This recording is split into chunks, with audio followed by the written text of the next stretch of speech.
ابراهیم علیہ السلام په عراق کې یو خار بابل هغې کې پیدا شوی نن سبا چې ورته کوم عراق وایي دا ایران او عراق تقریبا یو حکومت د دې علاقې چې کوم بادشاه و د هغه نمرود نومو او د قوم او د بادشاه به ټولو د بتانو عبادت کو بت پرست قوم بلکې د دې سرکاري او حکومتي مذهب هم بت پرستی وه لکه زمونږ سرکاري مذهب دا اسلام دی اگر چې زمونږ دا خو په خولې یادوي خو بیا هم سرکاري مذهب زمونږ اسلام دی دغرنګې د نمرود او د هغه د بادشاه د خلکو سرکاري او حکومتي چې کم نظام او کم د هغې خپل یو دینو نو هغه بت پرستي وه بلکې نمرود د خدایه دعوه کړې وه هغه به وی زه خدایم لکه څنګه چې فرعون د خدایه دعوه کړې وه دارنګې نمرود هم کړې وه خلکو به ورته سجدې لګولې عبادت به یې وله کو او دې نمرود واړه واړه بوتان په خپل شکل جوړ کړي هغه قومونو له ورکړي هر یو قوم د هغې نه ډیزاین به جوړه او خپل کور کې به یې ساته او هغې ته به یې سجدې لګولې ابراهیم علیہ السلام متعلق قرآن حکیم کے اللہ فرمائی وَلَقَدْ آتَيْنَا إِبْرَاهِيمَ رُشْدَهُ مِنْ قَبْلُ وی مونږ د ډېر مخکې نه دې لا ماشوم او رکوټ و چې دې له مونږ په اړه کې هدایت اچولو حق او باطل یې پېژنده هدایت دې ته موږ وایو هدایت هدایت هدایت څه ته وایي هدایت دې ته وایي چې په انسان کې یو صفت پیدا شي او د هغې په سبب دې حق او باطل پېژني نو دله مونږ د ماشوموالي نه دا سوچ او فکر ورکړی حق هم پېژنده او باطل هم پېژنده او الله فرمایي که څوک یو سوال دلته وکړي چې دا ولې ابراهیم علیه السلام له خدای دا شی ورکو ای وکنا به عالمین الله وایي وی د ابراهیم علیه السلام وجود مونږ ته معلوم و چې دا پاک وجود دی دله دا شی ورکول پکار دی دی لا ماشوم و ابراهیم علیه السلام چې لږ غوندې دې پوه شو په خبر بالغ لا نه دی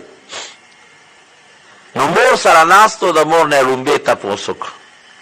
وی من ربک مور ستا خدای څوک دی رب دې څوک دی مور ورته وی وی ربي ابوک وی زما رب ستا پلار دی ځکه ماله چې رزق راکوي او روزي راکوي خو ستا پلار یې راکوي ابراهیم علیه السلام هوښیارتوب ته وګوره کنه وی من رب ابي وی زما د پلار رب څوک دی مور ورته وی وی ستا د پلار رب نمرود دی وی ښه مورې د نمرود رب څوک دی مور ته څپې راوویسته وی چپ هو ربنا الاعلی دی خو زمونږ لوی خدای دی د هغه متعلق ور چې کشو نه کړي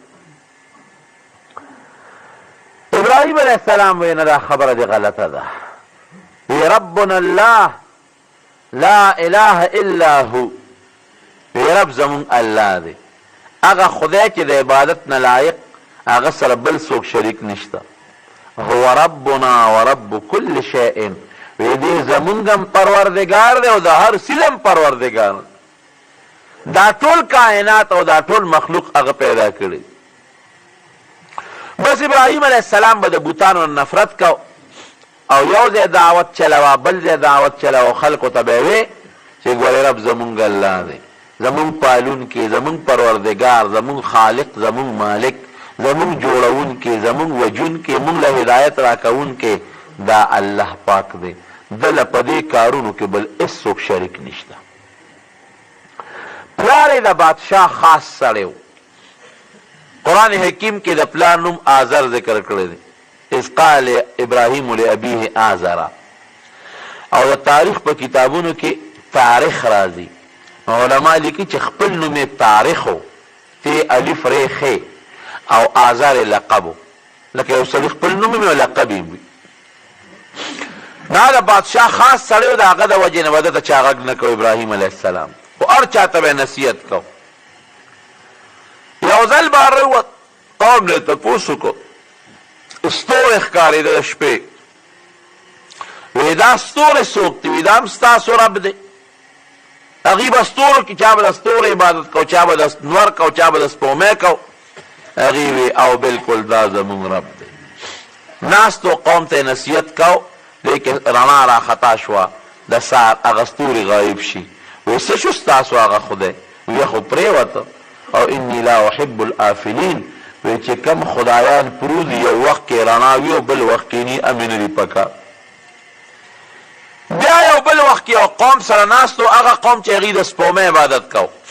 سپومې راښکاره شوه هغې قوم ته وی وی تاسو څه وایئ چې دا زمونږ رب دی دا سپومې هذا ربي هغوی ورته وی او دا زمونږ رب دی وګوره که نه څومره خشته ښکلې رڼا کوي دنیا ترې روښانه ده غږ یې نه کو نصیحت خبرې اترې کولې چې سپومې پرېوته او رڼا یې ختمه شوه وی انی لا احب الآفلین وی کم خدای چې رڼا یو وخت ورکوي او بل وخت کې نه ورکوي هغه مې نه دی پکه هغه سره مې مینه نشته سار وختي او بل قوم له ورغې کم قوم چې د انور عبادت کو نور راوخت فلما رأى الشمس بازغة قال هذا ربي نور راوخت هغوی ته وی دا رب دی هغوی وی او هذا اکبر دا خو ډېر لوی خدای دی د دې ټولو رڼا خو د دې نور نه حاصله شوې ده چې ماښام شو بیا وله راغی وی خدای هم څه شو وی پرېوت وی کم شی چې پرېوځي هغه خدای نه دې قوم ته نصیحت کو په یو طریقه باندې پلار ته نصیحت کړې مور ته نصیحت کړې قوم به سره مقابلې کولې پلار یې بوتان جوړول بلکې د بوتانو ډیزاینونه به یې جوړول ډېر زیات ماهر و په دې کې چې بوتان به یې جوړ کړل نو ابراهیم علیه السلام له به یې ورکړل بچې دا یو سو بازار کې خرڅ کا مطلب به یې دا و چې له ده سره لږه مینه پیدا شي نو چې پلار به یې لګیو بوت به یې جوړو هغه سولې او سټک به ورسره په هغې به یې وله پوز او سترګې جوړو دی به ورته خوا کې ناست و نو چې هغه به هغه سویل له ټس ورکړه نو ده به سویل له دیکا ورکړه چې دیکا به یې ورکړه هغه خوار به پرې خواري کړې وه پوزه به یې جوړه وله ټوله پوزه ماته کړه نو بیا خو بوت بېکاره شي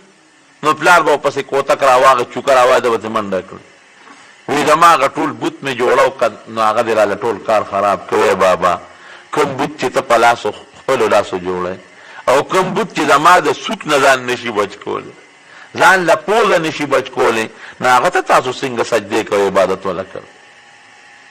خو پلار به پې دا بوتان خرڅول چې دا ته یو سو خرڅوه چې مینه دې پیدا شي یو ځل وله پلار یو ډېر مزېدار ښکلي بوت ورک او هغې وله په دغه کې بند که په صندوق کې وی بچې دا میلې له یو څه بازار له دا خرڅ که په دومره پیسو ابراهیم علیه السلام په اوږه که چې په اوږه که او د پلار د سترګو نه یې اخوا که نو ځمکې له یې راوویشت او خپه کې وله پړی واچو او پړی دې لاس کې نیولی او دې ته مخکې اوبه تې ځان پسې راښکه او اواز به یې کو من یشتریني من لا ینفعه ویضره وی هغه شی به ما نه څوک والي چې فایده چاته نه رسوي او ضرر رسوي فایده پکې نشته ضرر پکې دا دی که ته اعزاز کې او سجدې ورته کوې نو خدای به درنه تپوس کوي خلکو به زر هغه بوت راواغش ای ابراهیم دا دې څه چلو که زمونږ خدای په ځمکه راکاږي قمقل خلک د دې بوت پرستو نه کم خلک چې بوتانو ته سجدې لګوي د دې نه قمقل خلک بل نشته دا بېوقوف خلک دی یو شی ته په خپلو لاسو جوړی پوز او سترګې وله په خپله جوړی او بیا هم هغې ته رام رام کیپس چا نه باران غواړي او چا نه هوا غواړي او چا نه بچي غواړي دا قمقل سړی وي ابراهیم علیه السلام وی نه زما رب هغه ذات دی چې هغه همیشه جم دی هغه خلکو له ډوډۍ ورکوي هو یطعموني ویسقین ما له ډوډۍ راکوي ما له اوبه راکوي او که زما نه لاره غلطه شي نو ما ته ښکلې نیغه لاره م ښي پلار بادشاه له لال نمرود له بادشاه ته بادشاه سلامت زما یو زوی پیدا شوی دی ابراهیم او زمونږ د دین نه منکر دی هغه وایي چې خدای یو دی نو زه یې دله راولم که ته یې وجنې او که ته یې جیل کې اچې او که هر څه ورسره کې هسې نه چې سبا پې ما راونیسي چې ستا بچي ولې دا خبرې کول زه یې دله راولم چې ته ورسره څه کې کوه خو چې ما پې ګورې بادشاه سلامت راونه نیسي ابراهیم علیه السلام نمرود ورته ویې ته یې راوله نصیحت به ورته وکړو ټیک به شي ماشوم دی ابراهیم علیه السلام یې وله بوته چې یې بوته بادشاه ورته نصیحت شروع کړو چې ګوره زه ستا خدای یم او زه ستا رب یم ما ومنه په ما ایمان راوړه ابراهیم علیه السلام ورته وایي ښه ته زما رب یې وی او وی ستا نه مخکې رب څوک و؟ ستا د پلار رب څوک و؟ ستا د نیکه رب څوک و؟ تا له ډوډۍ څوک درکوي؟ ته چې ناجوړ شي چا ته چغې وې، ته چې بیمار شي چا نه حاجت غواړئ، تا ته چې تکلیف جیر بس هغه پې ابراهیم علیه السلام چې خبرې راوسپړل د ټول بادشاه وزیران ورسره ناست وو، دې ملامته شو خوا. هغه وی چېر دا خو رښتیا اوس که دا ټول خلک به هم په دې پوه شي. ابراهیم علیه السلام پلار ته داسې کار وکړئ دا ماشوم کور ته بوځه، او که اوس دې زه وامه یا جیل کې اچوم او یا سزا ورکوم یا وجنم، نو خلک به چې ماشوم یې مړ کړه. زه کور یې ساته او نصیحت ورته کوه، که ټیک شو ښه پخه او که ټیک نه شو بیا به ورسره ګوره. راوس کور ته، لیکن ابراهیم علیه السلام د خپل خبرې نه وړېده. خلک به هم ورپسې راتلل، راځه زموږ نن میله ده، زموږ نن د خپلو خدایانو عبادت کوو. یو ځل یې د خولې نه دا ټکې ختلي وي ستاسو د خدایانو سره به زه ګورم، ښه ګورو به ورسره. د قوم به یې په کال کې یو ځل میله وه، او د هغه په دماغو دا ډېر لوی بوج و چې دا ټول قوم کافران دي او شرک او کفر کوي، دا ولې بېلاري دي؟ دی په ذهن یو ډېر لوی بوج وي. زما طبیعت ټیک نه دی، زه بیمار یم. خو د قوم به یې دا عادت و چې دوی به کله میلې له د ښار نه بار وتل، بادشاه به هم ته، وزیران به هم تلل، مضبوطه میله به وه. نو دوی به دا چل وکړه چې دوی به یو لوی عبادت خانه او مرکزي د بت پرستۍ یو لوی اډه وه، ډېر بوتان و پکې شاهي محل کې دننه. نو هغوی به دا چل وکړه چې خوراکونه به یې راوړل او د هغه بوتانو مخکې به یې کېښودل، میوې به یې راوړی هغه به ورته کېښودی، او ټول قوم ښځې نر ماشومان واړه لوی ټول به میلې له لاړل. نو چې بیا به رالل نو دا به د بادشاه لوی دعوت و، هغه ټول خوراکونه به یې راوایستل، بادشاه به هم ناست و، خلک به هم ناست و، هغه به یې خوړل. دوی چې څنګه میلې له لاړل هغه خوراکونه یې راوړل او د هغه بوتانو د هغه خدایانو مخو ته یې کېښودل. ابراهیم علیه السلام تبرګې راواغېست، هغې خو میلې یې لاړه، دلته موقع خالي وه، جرندې دروازې یې ماتې کړې او پرې ورغی. چې ورغې قرآن حکیم کې الله فرمایي اوس د هغه بوتانو مخې ته خوراکونه او میوې او څیزونه او سامانونه پراته دي. نو لاول خو ورته ودرېده، وی الا تاکلون، وی دا خوراک هم مخکې پروت دی دا نه خورئ؟ دې خموز داسې ورته بټ بټ سترګې راوړلې دي او اړو ګوتې وله نه وروړی. او بیا قرآن حکیم کې الله وی شروع یې پې وکړه، د چا نه سر په تبر وهه او د چا نه لاس وهه او څوک په دې منځ وهه، ټول یې ټکوسه ترې کړل، ټوټې ټوټې یې کړل. خو هوښیار و قرآن حکیم کې الله وی موږ په ماشوموالي کې پویه ورکړې وه. نو هغه تبرګي یې راواخېست او چې کوم پکې غټ بوت و مشر، د هغه اوږې ته یې ویزان کړ او راووت دی. دی خو لاړ ښه په ارام کور کېناسته، او چې دی خو قوم د میلې نه راغی او په خوراکونو ورغې چې ویې کتل نو په ټولو غورو مرو او په پلیټونو کې ورته د خپلو خدایانو د بوتانو هډوکي پراته دي، بکرې ورته پرتې دي. فوراً یې بادشاه له رپورټ ورکړه چې صاحب زمونږ خدایان خو ټول چا بېغمه کړي، خدایان راله ټول چا ټکوسه ترې کړي دي، ټوټې ټوټې پراته دي. بادشاه غوسه کې راغی، ښه دې کې خو د بادشاه تصویرونه وو، د هغه ډانچې په خپله مې د نومرو من فعل هذا بآلهتنا، دا چا کړي؟ قالوا سمعنا فتى يذكرهم يقال له ابراهيم، یاره یو الک دی زمونږ دا خدایان په بدو یادوي او خور پسې بدې ردې وایي، ابراهیم یې نوم دی، ممکن ده چې دا همغه کړی. نمرود یې رایوالی، معلومات ترې کوو. ابراهیم علیه السلام یې راوست، انت فعلت هذا بآلهتنا یا ابراهیم، ابراهیم زما خدایانو سره دا لوبې تا کړي دي، دا تا کړي دي. اوس ابراهیم علیه السلام که ورته وي چې او کړي مې دي خو جګړه جوړوي، که وي نه مې دي کړی دروغو کې راځي. ډېر مزیدار او خسته جواب ورکوي د هغې د چپ کولو دپاره. ورته بل فعل کبیرهم هذا فاسألوهم ان كانوا ينطقون، خدایم بې خو باسه ټوپک چې چا سړي مرګ هغه کوي، ما سره څه تشتور یم په برګې چې د کوم بوت په غاړه کې ویزان دی دا ده کړي دي، دا چې ته دا پلار یې غوسه شوی دی او دا بچي ټول دا ګیر کړي دي ووالي، تاسو خو نه دی بابا غوسه شوی دی او ته به یې ګوره په اوږه کې ویزان دی. تا سره چې وسله نو کار خو هغه کوي، لوبه ده کړې ده، وسله تبرګي ده، ده په اوږه ویزان دی. هغې یو بل ته وکتل چې خدایه دله څه جواب ورکړو. یو ته ګوري بل ته ګوري. ابراهیم علیه السلام ته فاسألوهم ان کانوا ینطقون، تپوس ته وکړه کنه دا خو ستاسو خدایان دي، ستاسو کارونه پوره کوي، نو معلومات ته وکړه چې چا والی یې. هغوی ورته ویل دوی خو خبرې نشي کولی. خدای تباه کنو چې ځان د بل د غزار نه نشي بچ کولی، خبرې نشي کولی، غزار نشي چلولی، نو تاسو له به خیر د کمې درکړي. بس بادشاه حکم وکړي د جیل کې واچوي. دوی موږ نه پرېږدو. ابراهیم علیه السلام ته ما سره خو لاول مناظره مقابله وکړه، بیا چې څه خوښه یې کوو. ویې څه وی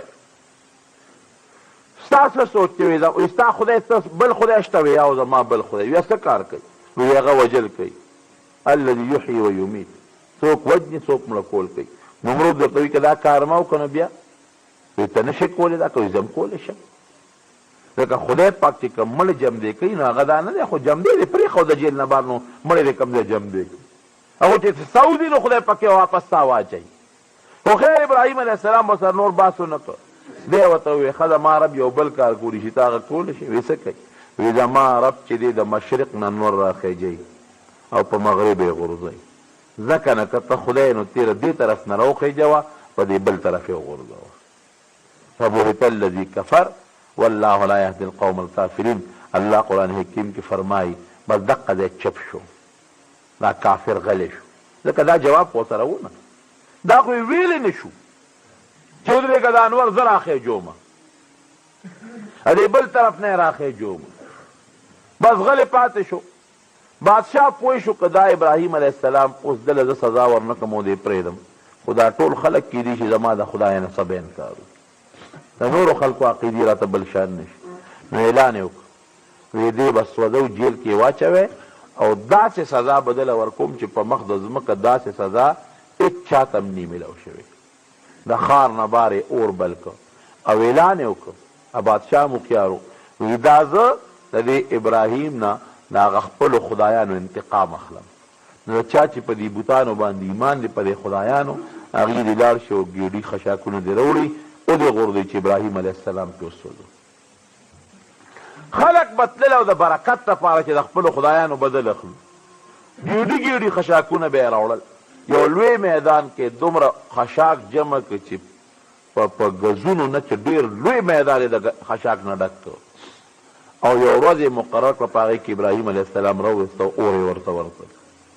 هغې چې کومې غرغنډې وکړې دوی له چل نه ورته چې اوس ابراهیم علیه السلام پکې په کومه طریقه ورغورځو، ولې هغې ته څوک نږدې کېدی نه شو. ابراهیم علیه السلام خو داسې په خپله نه ورته، دوی به ورغورځو، څنګه به پکې دوی ورغورځو؟ ځکه ډېر لوی اور دی او د هغې غرغنډې داسې اسمان دی نیمې ته ډېر اوچت اوچتو پورې تلې. شیطان د انسان په شکل وله راغی، هغه ورته چل وښو، یو ټال جوړ کړي او په هغه ټال د ابراهیم علیه السلام کېنوي او هغه ټال له جوټه ورکړي. نو چې دا ټال اوچت شي نو دا پړی پرې کوي، نو دې به سره د ټال نه د هغه جهنم دی د اور دی منځ ته ورغورځوي. ټال یې وله جوړ کړه د لویو لرګو. ابراهیم علیه السلام یې پې کېنه او دې وخت کې د ابراهیم علیه السلام عمر ګورې 14 کاله دی. دې نه اندازه ولګوئ چې څومره د لږ عمر او چې د خپل قوم سره مقابله شروع کړې. ماشوم بچی دی که د 14 کالو په عمر کې خو یې بادشاه اور ته غورځوي. نو چې د څومره وخت نه به د نصیحت شروع کړی او دعوت به یې شروع کړي د خدای د یووالي او د کفر او د شرک مقابله. ځکه الله قرآن حکیم کې فرمایي لقد آتینا ابراهیم رشده من قبل، وی موږ ورته مخکې نه په ماشوموالي کې هدایت ورکړی چې دی په ټال کښېنه او کله یې ټال اوچته او ټال نه اوچتېږي، هغې ټال راکاږي او ټال نه اوچتېږي. ابلیس وله راغی هماغه په هغه شکل، لکه تا خو موږ سره ټال چلو خو دا ټال نه اوچتېږي. زور خلک ورکوي یا فرشتو کلک نیولی دی چې ونښود. ابلیس خو پوهېده، هغې داسې کار وکړی چې سرتورې ښځې راولی چې سرونه یې ښکاری او هغې دلته ودروي چې هغې ګډا شروع کړي. نو دې به په خپله دا ټال به بیا چې دیکه ورکې روان به شي. ښځې یې راوستی چې جینکۍ یې راوستی او د هغې سرونه یې سرتور کړل، نو چې ټال له ګوتې او ټال روان شو. دا ولې رونو دا د دین مسله ده چې کوم ځای کې پیغلې جینکۍ وي سرتور، هلته د رحمت فرشتې نه ټینګېږي. د رحم فرشتې قطعا هلته نه راځي. د خدای فرشتې لاړې شي کوم ځای چې تصویري، کوم ځای کې چې ګډا کېږي، کوم ځای کې چې د ښځې سر توري، هلته د رحم فرشتې ګورې بلکل نه. د ښځې دپاره سر تور کول دا ډېره لویه ګناه ده. د ګناه نه ګورې ځان ساتئ، زنانه هم خپلې پوه کړئ چې سر هر وخت د زنانو پټي بلکل، چې سر توري. بعض زنانې چې کور کې نارینه وي نو سر لا بیا هم پټی، او چې نارینه نی نو بیا سر توري. زړی وي سړي خو هسې نشته، نو ټیک ته خپل عقل خو دې خوچلو چې سړی نشته سر به مې سر توري. سړی خو نشته لیکن د رحمت فرشتې خو تښتي که نو که کور کې سړي وي او که نه، یو خو د ضرورت په وخت کې سر ښکاره کولی، هغه د ضرورت بعضې وخت کې لکه زنانه مثلا غسل کوي یا بل څه وجه جامې دغه بدلوي را بدلوي، جدا خبره ده. چې الله په مخ د ځمکه د اسمان لاندې او ځمکې د پاسه صرف یو ابراهیم دی چې ستا نوم په سچ اخلي، ستا د توحید او د یووالي قایل دی. نو ټوله دنیا کافران او مشرکان، نو خدای که دا یو ابراهیم دا ماشوم دیم اور ته وغورځېږي تر قیامته پورې بیا ستا د نوم اخیستو والا ګورې خدای څوک پاتې نه شي. فرشتې هلته خدای ته په چغو شو، الله وی ما ته څه وایه؟ وی خدای امداد یې وکړه. وی تاسو یې کولی شئ؟ وی او خدایه. وی د تاسو ته اجازت تاسو امداد وکړئ. وی یاره الوته ووایه که ستاسو نه امداد غوښتنو بیا وله وکړئ چې دې پټال کې نه اوچتۍ فرشتې راورسېد. وی ابراهیم مونږ د خدای فرشتي یو تاله راغلي، دا د باران فرشته ده. اوس حکم وکړه چې باران به دونه راولي چې ستا د پرېوتو نه مخکې به دا اور ټول ختم کړي. دا د باد او د سیلې او د زول فرشته ده. حکم وکړه اوس به زول راولي، دا ټول اور به د نمرود او د قوم په دې کورونو کې دله خور کړو، ټول وطن به وسوځو. دا د غرونو فرشته ده. حکم وکړه چې غرونه راوالي په دې خلکو په دې اور د پاسه کېږي. ته چې کومه طریقه د موږ نه امداد غواړې موږ سته امداد کولی شو. د خدای نه هم تپوس کړی دی. ابراهیم علیه السلام له خدای ډېره مضبوطه پوهه او عقیده او سوچ ورکړی و. او ته څه وایي؟ وی زما رب الله دی او خدای زما نه خبردار دی او ما ویني. که خدای پاک مې امداد کوي په خپله اودي کې، او که خدای به امداد نه کوي په سوځولو مې خوشحالي او مې دې سوځوي. یو دریاب راغی او کلی غرق و بلکل. دومره اوبه زیاتې شوې چې په کلي راختې او یو لوی بند و، که هغه بند یې بس شلولې وې نو ټول کلی غرقېده. باجي بستامي رحمت الله علیه خلک رالو وی صاحب دا کلی غرقېږي. وی لکه سم شی وی بس څوک اوس کلی غرقي که بند یو ټول کلی غرقېږي. باجي بستامي رحمت الله علیه ورته وی خدای ته چغې ووهه. وی مونږ خدای ته ډېرې چغې ووالې کار نه کړي ته راپاس کم په دې کلي کې. وی ښه ماله سسکوره راوانه سسکوره یې وله راوړه چې ورغې بند ته یې سسکوره ونیوله، بند کنول یې شروع کړل. قوم ورته وي د خدای بنده ته مونږ دې له راوستې، مونږ راوستې چې ته به خدای ته سوال وکړې دا دریاب به ختم کړي، دا سیلاب به ختم شي. نو ته خو هغه شته بند راله نړی که را دې نړه خو سیلاب یا ګنټه پس راته نیمه ګنټه پس به راشي، غرقې هم ښه پوره. وایي ګوره ما خو درته وایي چې ما مه پازار چې سسکوره ورته روان شو چې سم خوښه یې کوي. وایي نه د خدای دپاره سوال وي ما خپل کار ته پرېږدی. صحیح نو خدای زه ستا د خوښې په لار کې رکاوټ نه جوړېږم، زه یم غرق کوم. په ته دا کلې غرقې ته یې ګنټه پس غرقې ورېږه خدای پاکه زه دا بند درته وامه چې زر غرق شي. ستا رضا مې خدای رضا ده. نو چې دقه ټکې وي او بند یې دوه درې سسکورې راوغورځولې نو خدای پاک صرف د مسلمان هغه یقین ګوري، هغه اوبه خدای په بل طرف واړولې کلې ته بچ شو. دقه رنګ ابراهیم علیه السلام وایي فرشتو ته وایي که د خدای دا رضی چې ما دې وسوځي نو زه په خپلو سوځېدلو سر کې خوشحاله، او که د خدای دا رضا نه او د خدای نیغ وخه ما به خدای پاک بچ کړي. فرشتې ته دا چې لاړې به ستا لوچت شو نیغ ابراهیم علیه السلام د اور منځ کې پرېوت او جامې یې ته ایستلې وې چې کله یې ورغورځو. ابراهیم علیه السلام به دا ټکې وې په یو څیز یې جړل، په ژړا شو چې کوم وخت کې یې غورځو. فرشتې ورته وایي مونږ نه امداد نه غواړی او جاړئ. وایي په دې نه جاړم چې زه به اور ته وغورځېږم، د خدای د دین دپاره او د خدای د یووالي دپاره که زه اور ته غورځېږم او دې غورځېږم، جاړم په دې چې زما بېعزتي دې ظالمانو وکړه او جامې رانه لرې کړه، په دې خپله بېعزتۍ خفه یم. چې کله دې اور ته ورغورځو قرآن حکیم کې الله وایي خدای پاک اور ته حکم وقلنا یا نار کونی بردا و سلاما علی ابراهیم. ای اوره په ابراهیم علیه السلام باندې یخ شه برد لیکن دومره یخ هم نه چې لکه د واورې غوندې یخ شي بیا به ابراهیم علیه السلام ته ضرر وسلاما سلام معتدل ته وایي یخ او سلاما اعتدال والا معتدل چې ډېر یخ هم نه او ډېر ګرم هم نه دې پکې ور پرېوته او اوس د اور خو د اختیار خو الله سره دی چې خدای پاک ورته وي سوځول کوه کوي به چې خدای پاک ورته وي سوځول مه کوه نه به کوي جهنم کې او فرشتې ګرځي جهنم کې او ماران دي لړمانان به هغوی به نه سوځي بوټي به پکې هغوی به نه سوځي او کافران به سوځي مسلمانان به جهنم ته کوزېږي دې لپاره به کوزېږي چې کوم خپل یاران دوستان دي پکې هغه به پکې راګوري او رالټوي به پکې او د مټه به یې نیسي او جنت ته به یې سره بوځي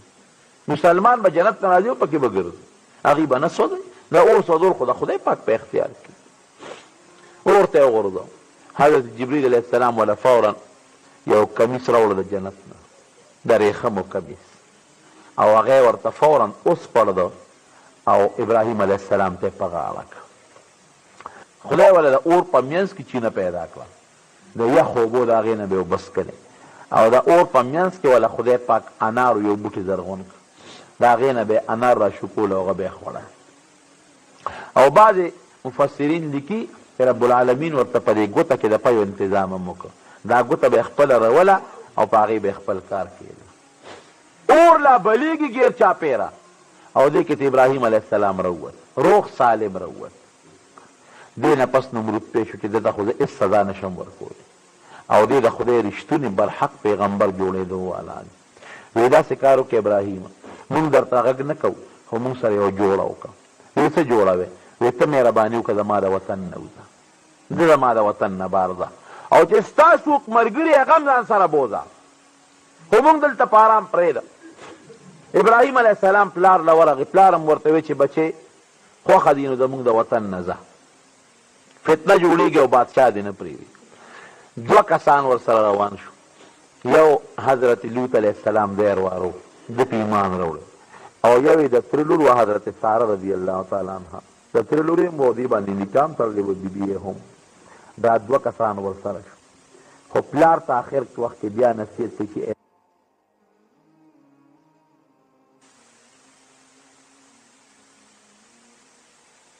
چې زه به تاله د خدای نه بخښنه غواړم او خدای په ما ډېر زیات مهربانه دی بخښنه به دله غواړم ډېره موده پورې والا بخښنه غوښته پته ورته نه وه چې کافر له بخښنه نه غواړي بیا چې کله خدای منې که وی باز دې نه پس به د خپل پلار له بخښنه نه غواړي قرآن حکیم کې الله فرمایي ما کان لنبي والذین آمنوا ان یستغفروا للمشرکین مسلمان سړی یا پیغمبر به کافر له بخښنه نه غواړي او که ابراهیم علیه السلام غوښتنه بخښنه نو هغه د پوهې نه په دې نو پوه چې ګنې کافر له بخښنه غوښتل منه دي د هغې نه مخکې بخښنه غوښتل حدیث کې راځي نبي علیه السلام فرمایي چې کله د قیامت ورځ شي د ابراهیم علیه السلام دا پلار د آزر چې دی د باندې به خدای د جهنم حکم وکړي چې جهنم ته روان کړي ابراهیم علیه السلام به خدای ته پنجه وشي چې یا الله ما خو تا نه یو دعا غوښتې وه تا قبوله کړې ده او هغه دعا دا وه چې لا تخزني یوم یبعثون د قیامت پر ورځ به ما نه رسوا کې دا دعا دې ما له قبوله کړې ده او ای خزي من خزي ابي نن زما د پلار د رسوایۍ نه لویه رسوایي زما دپاره بله کم ده زما پلار جهنم ته غورځېږي دا زما بېعزتي ده او که نه او خدای تا خو زما دعا قبوله کړې وه چې تا به نه رسوا کوم دا ما ولې رسوا کې زما پلار چې جهنم ته غورځېږي نبی علیہ السلام فرمایي چې خدای پاک به د هغه پلار نه یو بد شکله حیوان جوړ کړي نو ابراهیم علیه السلام به ترې زر رستو شي کرکه به ترې وکړي او د ده مخکې به فرشتې د خپو نه ونیسي او جهنم ته به یې ورغورځوي نو د قیامت په ورځ باندې به خدای پاک د ده د هغه کافر پلار او مور رور خور نه نفرت پیدا کړي دې به د خدای نه دا درخواست نه کوي چې خدای زما دا پلار وبخي زما دا مور وبخي خدای جهنم نه وباسي دا به اړه لاړو راځي نه بعضې وخت کې ښه خوراک د چا د خلکو ته نفرتي ښه شي وي د خلکو د دنیا کې نفرتي نو که پلار یا مور یا د قوم بل څوک په جهنم کې پراتی د دې مسلمان جنتي په زړه کې به ته خدای پاک نفرت او کرکه پیدا کړي او د سوال به هم نه کوي چې خدایه ته وبخي کوم ځای کې چې فلسطین دی او بیت المقدس دغه علاقې ته روان شو په لاره ځان له څه تجارت او څه کاروبار هم روان کړو ګډ چیلی ولا خدای پاک ورکړلی او د هغې حفاظت یې که ورو په لاره روان دي یو ځای خیمه خښه کي بیا ځي بل ځای خیمه خښه کي بیا ځي بل ځای خیمه خښه کي خدای پاک وله ګډ چیلی ګڼی کړی په لاره ځي مصر ته راغلی مصر کې یو بادشاه او ظالم بادشاه هغه د زنانه او د دې ښځو شوقي ګنده سړی و فطرتن پلیت هغې بادشاه چې په لاره به څوک تلل او چا سره به خور وه یا ښځه به وه یا لور به وه هغه به یې ترې واغېشته نو که د چا کمې ښځې خاوند به نو خاوند به یې وله وجه او که خاوند به نو بس ورور یا پلار به نو اجینۍ به یې ترې واغېشته دې ځای تاسو په مخه ښه ابراهیم علیه السلام ته لار کې چې وایي چې تا خو لاره ډېره سخته غلطه رانیولې ده ولې مخکې یو ظالم بادشاه دی او هغه بادشاه د خلکو نه ښځه اخلي لور اخلي نو که دا ورته پته ولګي چې دا ستا ښځه ده نو تا به هم مړ کړي او دا به هم د نه والي نو یې بیا نو یې بس په یو څیز بچ کېدی شي او هغه دا دی چې ته دا ووایه چې دا زما خور ده نو دا خو به د نه والي دا خو درته پرېږدي نه خو ته به د مرګ نه بچ شي دوی په دې سوچ کې چې دی کې د بادشاه پولیس پرې راغلل ابراهیم علیه السلام د خپلې ښځې حضرت سارې رضی الله عنها ته وایي داسې کار دی ګیر خوش و خو د خدای نه زه امداد غواړم کوم خدای چې په اور کې زه بچ کړم هغه خدای به دلته کې ما د بېعزتۍ نه بچ کوي خو ته یو مهرباني وکړه که بادشاه درنه تپوس وکړه چې دا ابراهیم ستا څه دی نو ته ورته دا مه وایه چې دا ما خاوند دی ته ورته ووایه چې دا مې رور دی او ګوره دلیل هم ورته وایي وی مونږ ټول د آدم علیه السلام اولاد یو او مسلمانان یو نو مسلمانان خپل منځ کې سره لوڼه خویندې دي که دا رښتونی دي چې یو سړی خپلې ښځې ته ووایي چې دا زما دیني خور ده مسلمانه یا ښځه وایي چې دا زما مسلمان رور دی خپل خاوند ته وایي دې کې څه نشته دا ګناه الفاظ نه دي مونږ ټول وروڼه یو دا وروڼه خویندې دي ټول مسلمانان نسبي نه دي خپل سکر او خور چې ورته وي هغه نه دي لیکن ټول د آدم علیه السلام اولاد دي هغې ویې ډېره ښه ده دی بادشاه له بوتله بادشاه یې تپوس وکړو چې چا سره را روان دی وایي زما یو ورور دی هغه سړی نو ابراهیم علیه السلام خو په دغه ټکي د مرګ نه بچ شو بادشاه ورته نیت خراب کړ چې نیت یې ورته خراب کړ خدای پاک یې لاسونه اوچ کلس کړل بلکې یو روایت کې راځي چې خدای پاک ابراهیم علیه السلام ته دا منظر مخامخ ښه هم یو د پړک کې مې څه شک را نه شي بادشاه دې ښځې ته وایي چې ته څوک یې ما خو چې تا ته غلطه اراده وکړه خدای مې لاسونه وچ کړل ته څوک یې وایي ګوره ته ما ته نشي را نږدې کېدلی ولې وایي زما چې تا ته وایي چې مې رور دی مې رور نه دی د خدای نه یې سوال وکړو خدای جوړی کړي چې جوړ شو حضرت ساره رضی الله عنها خوبصورته وه بله کې بیا ورته ناروا نیت راغی بیا یې قصد وکړه بیا خدای په لاسونو وچ کړه 3 ځله دا کار وشو اخره کې بادشاه ابراهیم علیه السلام راوغوښت پوه شو چې دا ښځه خو د یو لوی پیغمبر د پیغمبر بیبي ده او خاوند یې لوی سړی دی وایي ستا په لاس زه بیعت کوم او زه ایمان هم راوړم زما ټول قوم په ته ایمان راوړي ما سره پاتې شه ابراهیم علیه السلام ویل چې ما ته د خدای له طرف نه حکم شوی زه بیت المقدس شام ته روان او بیا دې بادشاه چې خپل نسب تعارف د نسب ورسره وکړو نو دا بادشاه د عراق نه راغلی و د ابراهیم علیه السلام چې د په لرو پوښتنو کې نسبي سړی معلوم شو خانداني سړی و خط نو دغې بادشاه به ابراهیم علیه السلام ځان سره ډېر عمر ایثار کړی دی په ایمان یې هم راوړی دی قوم یې ایمان راوړی دی او بیا ورته خپله لور حضرت هاجره رضی الله عنها په نکاح کړه وایي زه دا به ستا خدمت کوي زما لور ده اخدمها هاجر او ویده چې ته کوم خوا دي دا به در سره دي د ابراهیم علیه السلام ته بله بیبي میلاو شو را روان په لاره یو ځای کې ابراهیم علیه السلام د سبودې دپاره دیره شو خو اولاد یې د یوې بیبي ملا نشته چې سمودې دپاره دیره شو هغه قوم پې تنګ شو ستا ګړي دي او ستا چیلې دي او زمونږ فصلونه یې برباد کړل زمونږ د وطن نه وځه ابراهیم علیه السلام یې ډېره ښه ده د هغې د وادي السبع ورته وایي د هغې د علاقې نه ووت چې اوت خدای پاک په هغې خلکو اوبو چې کړی اوس ګوره د پیغمبر وجود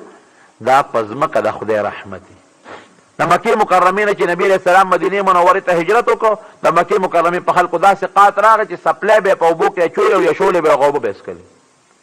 د اونو پاڼې او د بوټو پاڼې به یې خوړلې دغه رنګ ابراهیم علیه السلام چې تېوت پر خلکو باندې قات راغی په کویانو کې او په نیرونو کې اوبه وچې شوې دا د خدای د قهر وجه یې ګورې ښه نن زمونږ په دې وطن چې باران نه کېږي که نه او اوبه نشته دا د خدای قهر دی مونږ د ګناهونو نه خدای ته توبه نه وباسو یعنې زه راته ګرنټي درکوم که صرف دې مسلمانان چې دا کوم جومات کې تاسو ناست یې که د خپلې ګناه نه نن توبه ورسره او د خدای نه په سچه سوال وکړو چې خدای باران وکړه یاره که نن مو نه شو ته یاد وسات نو کو ګناه د خدای پاک دا د خدای پاک لا رحم دی چې باران نه کړي دیم رحم دی که د دې نه زیات یې در سره وکړه مونږ د خدای له جواب یو چرم چې زما علما چې دي دا د انبیاو د پیغمبرانو وارثان دي توبه وباسئ خدای ته ممکن د خدای باران وکړي تاسو هم توبه نه وکړي باران نه کړي را به شي او به تختی په تمه به دي کې او باران به ونه شي بهر صورت خبره مې دې پورې کوله او بوچې شوې ابراهیم علیه خوا بیا مو خیال ورمنډه کړه ابراهیم علیه السلام پس مونږ نه غلطي شوه او مونږ معافي غواړو ابراهیم علیه السلام ورته چې پیغمبر یو ځل د قوم نه وشړلی شي که نه بیا هغه قوم له نه ځي یو څو ګډې چیلې یې ورکړې دی دا په خپلو کویانو تړی خدای پاک بوبه راولي هغه ګډې چیلې چې بوتلې په خپلو کویانو په نهرونو تړلې واپس ورته خدای پاک اوبه پیدا کړه سره د خپل واره لوط علیه السلام او د دواړو بیبیانو شام ته روان شو لوط علیه السلام ته په لاره یو بل قوم صدوم ته ما راته مخکې قصه کړې وه هغې ته ولېږلی شو او ابراهیم علیه السلام سره دواړو بیبیانو دی لاړه او په شام کې دیره شو شام کې بیا د ابراهیم علیه السلام څه واقعات شوي دي اب انشاءالله آینده جمعه درته ووایم خو دې میاشت کې که قرباني ده که حج دی د دې اهم ارکان د حج دارنګې د عمرې دا د ابراهیم علیه السلام طریقې دي قرباني د ابراهیم علیه السلام لویه طریقه ده بهر صورت رونو دې لسو شپو کې چې میاشت کله راوخېږي پته نه لګي اوس میاشت کله راخېږي ما ته معلومات نشته خو چې میاشت راوخېږي نو دا لس ورځې بلکې 9 ورځې عرفې پورې روژه نیول ډېر لوی فضیلت لري پوره دا 9 ورځې ډېر لوی ثواب لري لکه څنګه چې د لیلة القدر د شپې عبادت ثواب لري دقه رنګې د 10 ورځو عبادت او په 10 ورځو کې روژه نیول دا ډېر لوی ثواب لري نو زمونږ دا سړي خو هم کوي خو زنانه ډېرې همتناکې دي په دې کې زنانه ته ووایه کومې زنانه چې روژې نیوي شي نو دا میاشت چې راوخېږي دا 9 ورځې تر عرفې پورې روژه دې ونیسي او د دغه چې دی د قربانۍ متعلق څه مسایل دي هغه به انشاءالله العزیز دا باقي قصه او د هغې مسایل آینده جمعه کې به درته بیان کړم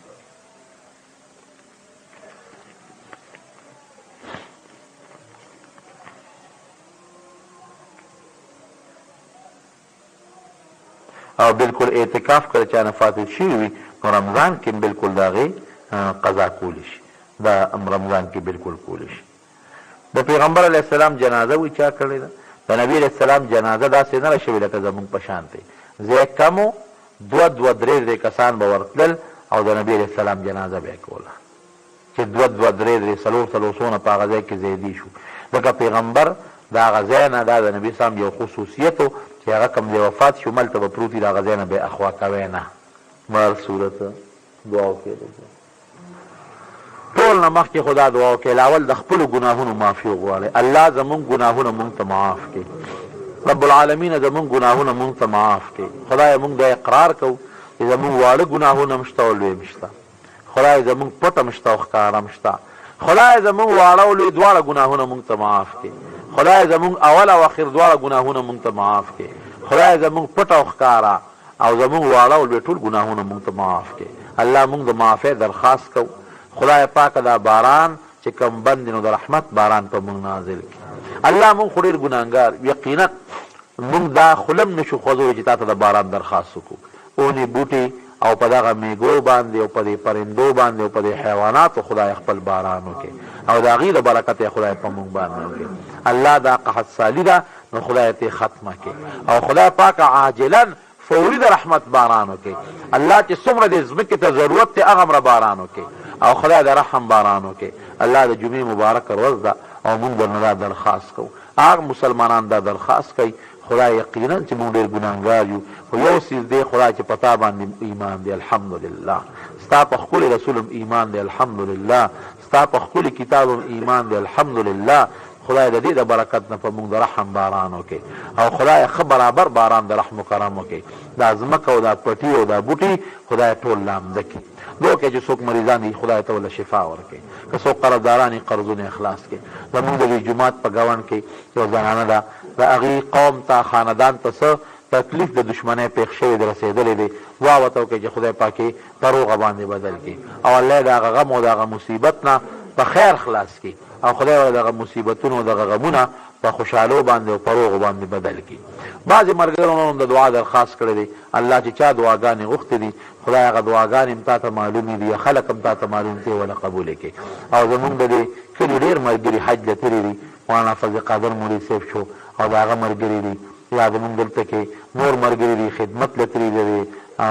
د هغې دي د حاجي فیض محمد حاجي صاحب دي او بچی دي نور هم ډېر ملګري دي څومره کسان چې تللي دي او رسېدلي دي خدای سره د قبول شوي حج یې واپس راوستلی کړي او بعضې ملګري زمونږ نور هم روان دي سبا یا بله ورځ دعا وکړئ چې خدای پاکه څومره ملګري حج له روان دي ته د قبول شوي عبادتونو سره واپس راوستلی کړي او دا دعا م وکړئ د خدای دربار تنګ نه دی ګورې ښه د خدای دربار ډېر فراخه دی چې خدای مونږ هم د پاک کور د بیت الله د تلو توفیق راکړي او زمونږ هم د بیت الله حج او عمرې خدای نصیب وګرځونې کړي او که دا ناقص عبادتونه کوو نو خدای دا هم قبول کړي الله چې چا باندې قرباني واجبه ده هغې نه د قربانۍ کولو توفیق ورکړي او که په چا واجبه نه د غریبانان دي نو خدای ته مالدار کړي هغې هم د قربانۍ کولو توفیق ورکړي خدای مونږ له د هر قسم عبادت کې ته پرې خوشحالېږې د هغې توفیق راکړي رب العالمینه چې څومره مجاهدین دي په مخ د ځمکه الله ته کامیاب کړي او زمونږ په دې وطن کې اسلامي نظام راوستلی کړي د چا که اولاد دي نارینه اولاد نو خدای ته وله نارینه اولاد ورکړي او که د چا اولاد دي نو خدای ته وله اولاد ورکړي رب العالمین زمونږ اتفاق او اتحاد نصیب کړي چا د څه مشکلات غمونه تکالیف دي هغه وله خدای په خوشحالو بدل کړي اخر وخت کې په خولې دا کلمه نصیب کړي لا اله الا الله محمد رسول